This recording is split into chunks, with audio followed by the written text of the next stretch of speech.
All right. So what you have here, of course, is a standard Super Nintendo controller. And what I'm going to be doing is I'll be opening this up because I plan on doing some maintenance on the Y button. Now, the Y button on this is the most worn out button, and it's not too surprising. Y and B are the two buttons that you tend to use the most on a Super Nintendo controller like this. And I'm not sure if you can quite tell, but the Y button is a little bit indented, where and it's quite a bit squishier. It gives away a lot easier than the other three buttons, and I suspect that there might be a spring inside or something that has gotten a little worn out. I've never opened up one of these controllers before, so I'm just going to take a peek inside, see if I can do any really simple, quick maintenance job on it, and then I'll be putting it back together. The easy part about this is that there seems to be just these five tiny screws at the back here, so this does not seem like a particularly difficult controller to open up. I just need to find the right type of screwdriver, which needs to be, first of all, it needs to be cross-shaped. This looks like, this looks pretty good. So here we go. It seems to fit quite well. It's a bit stiff, but I'm able to make some progress here. So I'm just going to, and let's see. Okay, it's almost out. There's a bit of dust in there as well, which is making this a bit difficult. These seem to be quite long, these screws. So, okay, but I have, it seems to be coming out now. I have previously taken apart a Sega Mega Drive controller, aka a Sega Genesis controller, if you will. All right, I think the screw's about to come out.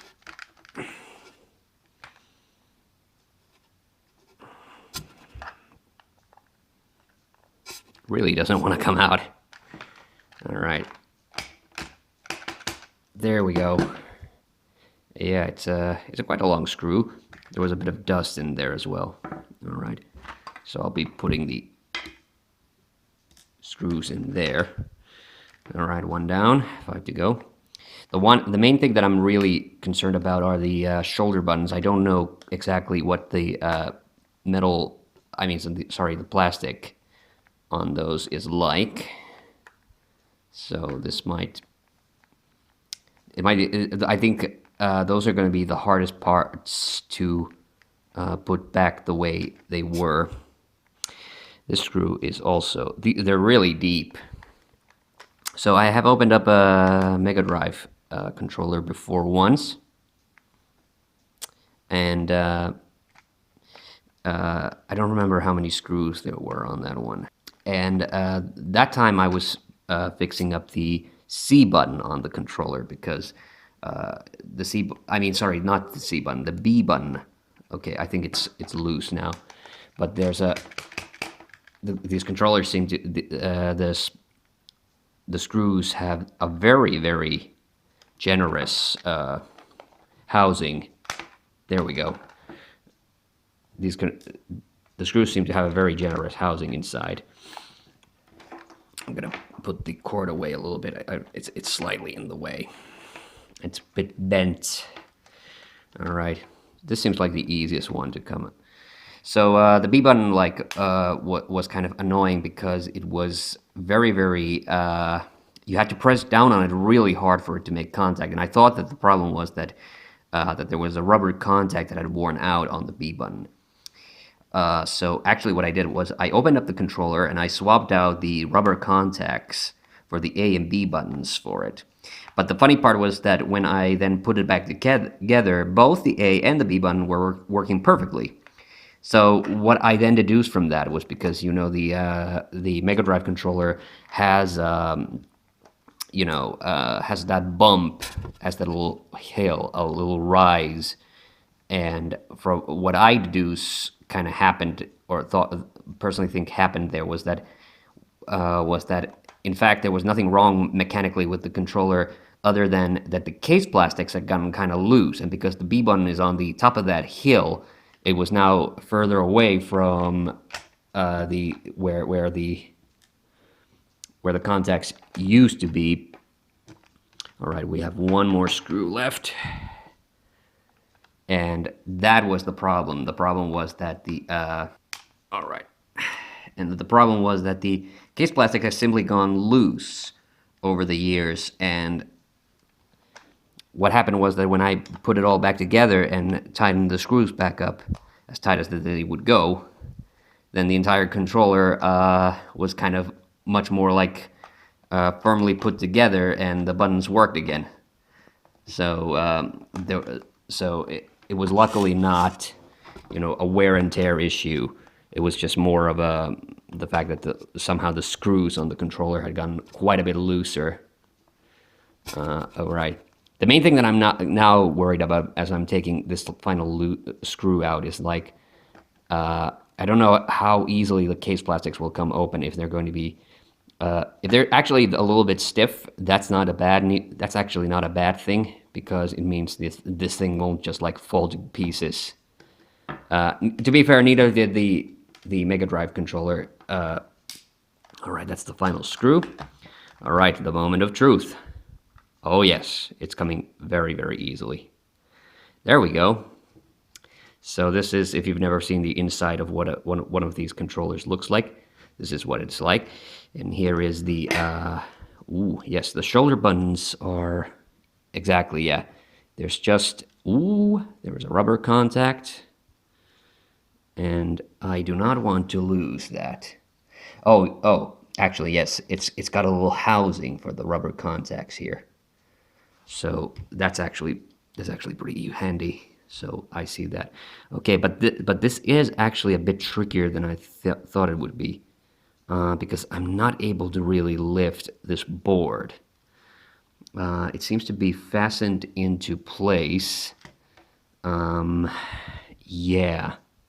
You see, the shoulder buttons have these little tiny contact boards. So, all right. So I do have to take the L and R buttons off momentarily. I'll just put them there.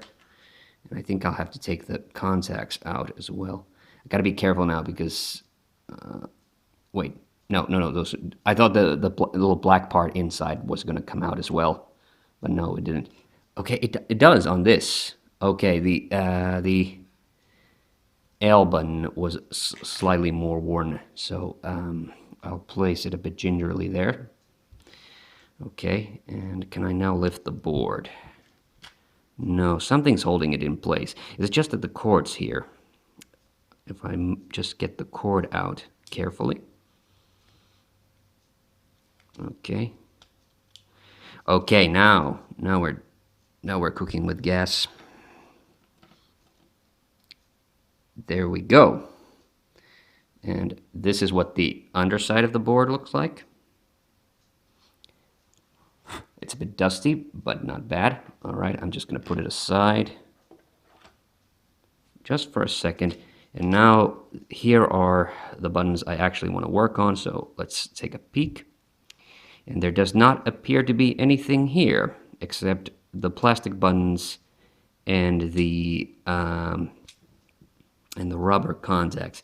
Now this looks a bit gross. I'm actually going to go rinse this out a bit. Well, I did clean it, but unfortunately it does appear that there are no mechanical springs or anything like that. So what I thought I was going to do, I thought that there would be, but unfortunately it does look like, oh, this is kind of cool. It has all these writing inside. So the green, yellow, red, and then lavender and purple, I suppose, if this was an American version of this controller. Yeah.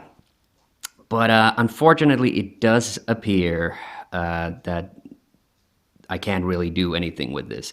So all I can do now is just put it back together. So I thought I could improve, but it seems like, unfortunately, it does seem like it just seems like the rubber contacts are just they literally are just rubber contacts. There's no actual springs or something. I was hoping there would have been something inside the controller. So I'm trying to see that all these little feet, it has these little plastic feet. This is actually what the screws attach to. So I'm now checking to make sure that they are pressed firmly. It does seem like that this contact board. Ooh, there was a bit of dust here. Well, that's not too bad. Yeah, there's only these small amount of traces here. And so this was the one that was on this side. And this was the one on this side. And now we're just gonna gingerly put it all back together. So the R button there, the L button on this side. I could have probably just cleaned this up a little bit better, but because I can't really do any maintenance work on this. Okay. Like I said, the shoulder buttons were the thing that I was the most worried about. Yes, the buttons are inside, so now I just screw these back on. So, like I said, just like with the Mega Drive controller, there might be not a whole lot I can do about the condition of the buttons themselves. You know what? I'm gonna put all the screws already in their little holes, and then I'm gonna fasten them. And hopefully, this will be like with that other situation. I have the NES kind of waiting on the sidelines for me to finish up with this, and then I'll just see if cleaning that little rubber mat that goes underneath the buttons, if that did anything. I suspect it does not. I suspect that because this was, because you could see like I was struggling with the screws a little bit. This controller was already pretty well fastened in place, so not a whole lot. I could have done there. But like mechanically speaking, these controllers are not very complicated, so I don't think I broke anything.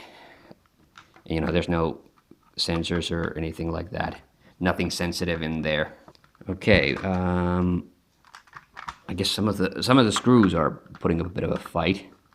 I'm wondering if these screws were like mechanically fastened originally. That might explain how they were originally like so tough. The shitty part about this is like I'm having to go around all the different screws because I can feel the plastic like tightening around and going back into like the way it was before. And of course I do want the case plastics to be as tightly wrapped as possible. This side is still very, very loose, but I think once I tighten the screw up, it's going to be like there's a visible gap there. But I think it's coming back together. All right. This one's still a little bit loose. Let's see if that one's okay. And that one's okay. And that one seems okay. And the controller feels pretty solid. I wasn't able to improve much. The R button was a little... no, sorry, the L button was a little looser, so that doesn't feel any different. And yeah, the Y button doesn't feel... Honestly, it does not feel any different. So this was I guess this was a bit of a failed experiment, but at least you got to see what the inside of a Super Nintendo controller looks like. Sorry, nothing spectacular. I am going to test this out now to see that it works. Alright, and while I was digging around for the cables, I actually did find the Mega Drive controller. So this is the B button that I fixed previously. And yeah, there are 6 screws behind this one as well. This one is a bit easier to, to pull apart because there were no shoulder buttons. So really all I had to worry about were the face buttons. And I suspect the same case is true for an NES controller. But now let's check that the controller is working. Whoops, we have the wrong channel. All right, here we go, Super Mario World, and that seems to be working. And let's just pick any random level. Yeah, the Y button's definitely working, so I didn't break anything. And it works just fine, as you would think. Yeah. I mean, I think I could. What I could have probably done was swap around the rubber contact behind the buttons, but that's about it. But yeah, that's it. Yeah, that's what. So that was that little video. See you on the next one. Bye bye.